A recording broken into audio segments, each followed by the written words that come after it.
Hello and welcome back to my channel. If you are new to my channel, my name is Lorraine and I'm going to be covering in this video Pisces Sun with Libra Moon.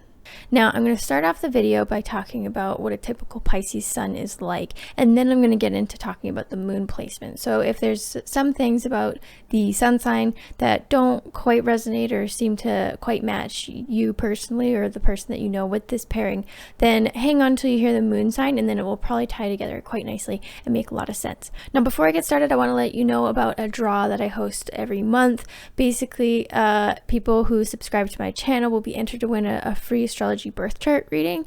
And so if you want to find out how you can enter to win that draw, then hang around to the end of the video and I will explain how to enter. That said, let's get started with Pisces. So when someone has their sun in Pisces, they are generally very sensitive, caring, and just vibrant dreamers. They love to get lost in their imagination, probably thinking of mystical realms and spiritual stuff. You know, they kind of have their head in the clouds a little bit to a degree, and a lot of Pisces like to get high off of really anything, whether that's high on life, meditation, sex, drugs, like you name it. The Pisces love to just feel like they're ascending beyond their bodies, sort of thing.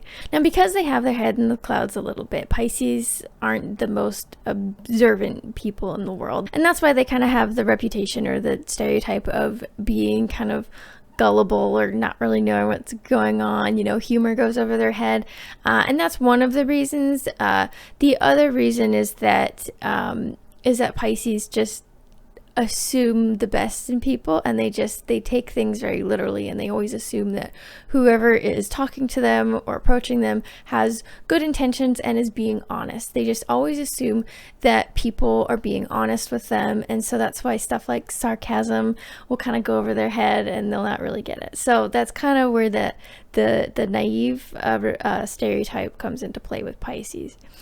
Pisces really care about others. They are the last sign of the zodiac, and so they tend to be quite self-sacrificial. The whole mythology of the zodiac is that Pisces like sacrificed itself and then birthed Aries, which is the first sign of the zodiac. And so it's a self-sacrificial sign, and they always have this tendency to always put other people's needs and wants ahead of their own, which can be really great in that they're just a really great person and they'll really give their all in helping others. But the reality is that a lot of people don't return the favor, and so this does can a lot of the time result in Pisces getting taken advantage of, because they're just always giving and always wanting to help people, and they're never putting their own needs or wants first, and so then they kind of get burnt out or just spread too thin, because they're giving so much to other people and not really getting the same or as much or anything in return sometimes. I think every Pisces has a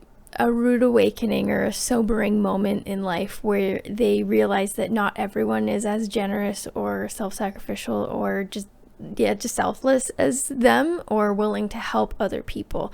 And so this can kind of lead to some Pisces becoming bitter or manipulative, or substance abuse is a common one with Pisces. And that's where the negative stereotypes that you may have heard about Pisces are that they're manipulative. And I find that this is usually the case because of them having been burned too many times. Not many Pisces, start out that way. Pisces don't start out being manipulative and abusing substances or what have you. They get there because their kind nature has been taken advantage of one too many times, and they then assume that everyone has bad intentions. That said, though, Pisces are just really loving, kind-hearted, generous people that aren't very observant and may seem like they kind of have one foot in another realm. I find Pisces has a hard time being present.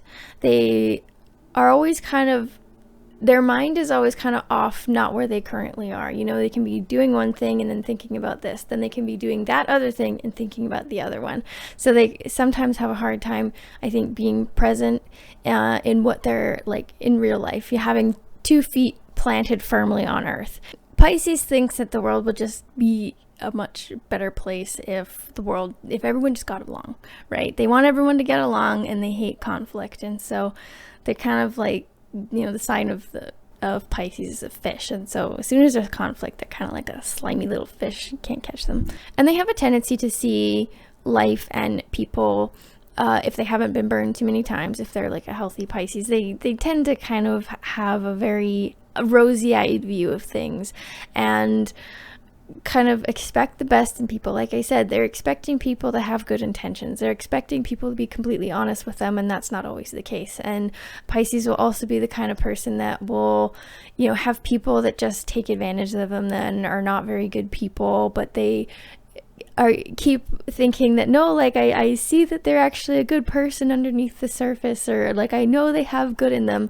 And sometimes like that's not really the case. Like I'm sure like all people are capable of good, but Pisces just hangs in and tries to like see the best of people, even if it's not necessarily there. And as a result, that's where they get taken advantage of, is because they don't want to ever think that someone is a lost cause. And so they will get burned and keep trying to and keep believing that, no, actually, like, this person is a good person, but for this and this reason they do it. Pisces are really good at justifying why people do what they do, and why people are not great sometimes. If Pisces knows someone or other people that do bad things or hurt other people or hurt that Pisces, then the Pisces is really good at justifying, like, oh, it's okay, they got left at the store when they were a kid and their dad didn't love them enough, so it's not really their fault. And so Pisces is really good at justifying other people's actions, even when they're like the brunt of those actions. And so basically the best course of action for Pisces is to learn to put their own wants and needs ahead of other people, and to start like developing boundaries. Boundaries is a huge one for Pisces that is difficult to learn, because they want to be one with everything and everyone, and they want to be part of this, this unity in this collective consciousness, and one with the earth and one with other people and everything, and they just want to be united and everything. And so it's difficult for them to learn boundaries, because they don't know where the other person ends and they begin. And that is kind of the thing that Pisces needs to learn, is to develop boundaries and have a clear set boundary of where they are and where the other person is, and learn to start satisfying their own wants and needs, because not everyone is as like selfless and sacrificial as they are. And that, even if people do have a reason for their actions, that they don't have to be the brunt of it. They don't have to stick around and hang around these people that treat them this way. They may have their reasons, but that does not mean that they themselves have to be the brunt or the punching bag or the doormat for this person.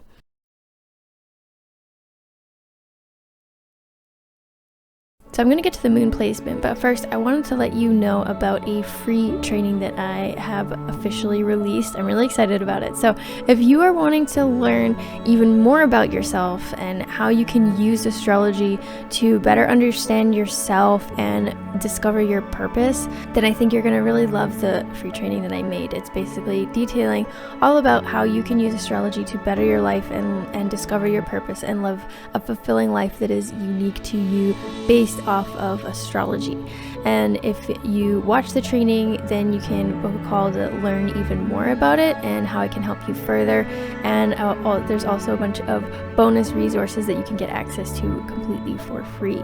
These will be great resources to help get you started and see if you're interested in my full program, 60 Days to a Life of Purpose. I'm really excited about this program that I created. I know it's going to help a lot of people, and I am now accepting students. So if you're interested, I'm running a special promo. So from now until March 27th, 2021, the first 5 students that enroll will get 50% off the price. So if that interests you, I will leave a link in the description. In the meantime, let's get back to today's moon sign. So now I get to Libra Moon. So Libra Moons have a taste for the finer things in life. They love beauty, refinement, grace, and sophistication. They love aesthetics. They're really kind of enchanted about the idea of love and the idea of beautiful things versus like the actual emotions and the actual feelings and experience of being in love. They kind of have a tendency to romanticize things, which is very much like Pisces. So this is another placement that I see be like combination, especially being drawn to the arts, because Pisces is pretty artsy and dreamy and mystical and all this stuff, and then Libra loves aesthetics and art and beauty, and so this is someone that's probably creative or drawn to the arts in some capacity. Libra moons don't respond well to negative, rude, abrasive, or impolite people. They're very diplomatic. They like to get along with all kinds of people, and provided they're polite people, and they like to, you know, play both sides. They're trying to mediate and make sure everyone's getting along, and they can always kind of understand all sides or both sides of an argument or differing opinions. This is really much like Pisces. Both of these placements absolutely abhor conflict, and so with Libra moon, it's helpful in that they're able to be quite diplomatic, and they're able to help mediate things and understand that both sides of a position or an opinion or a belief or argument have merit, and this person can understand how they came to those conclusions, and both sides have merit. Because of this, they tend to not, I think, have a hard time forming their own opinions, and I think this will be a case definitely for this pairing, because they both hate conflict. The Libra moon likes to mediate and, you know, see that both sides of something have merit, versus Pisces wants to be one with everything and wants to have all of this unity. Now, because of this, I see this being a pairing that has a hard time forming their own like deeply rooted beliefs and opinions on matters, because Libra moon just in and of themselves have more surface level opinions, just because they don't like conflict, and in order for them to like be a proper diplomat and see both sides, they need to be kind of airy about their opinions, because, you know, if they have firm opinions that they deeply uphold as a value, then they would inevitably meet some form of conflict by holding those views, and that's not something Libra moon really wants to have, and it's definitely something Pisces doesn't want either. So this could be difficult when it comes to like dealing with conflict, because in your life you're inevitably going to have to deal with conflict, so it could be difficult. They may have a hard time kind of sticking up for themselves in a very like, you know, firm way, but they could be, because of the Libra moon, they could actually be pretty diplomatic about how they handle things like getting taken advantage of or being treated poorly. But for the most part, I see this just being a very loving, artsy fartsy kind of person, and very drawn to like creative stuff, and just someone who has a very rosy-eyed view of the world, who loves like arts and creativity and that sort of thing.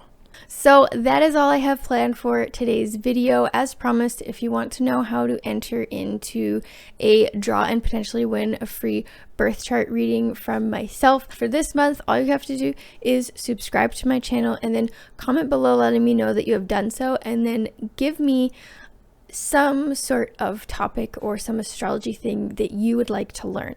That's going to be really helpful for me making content. I love making the sun moon combinations, but I'm wanting to start making some more content. So if you have ideas of stuff that you would like to learn, or if you just simply have a question, I could make a question and answer video if that interests people. So to enter the free astrology birth chart reading, subscribe and comment below letting me know astrology questions or a video that you would like me to make in the future, and then you will be entered to win the draw for the end of March. That is all for now. Thank you so much for watching. Take care.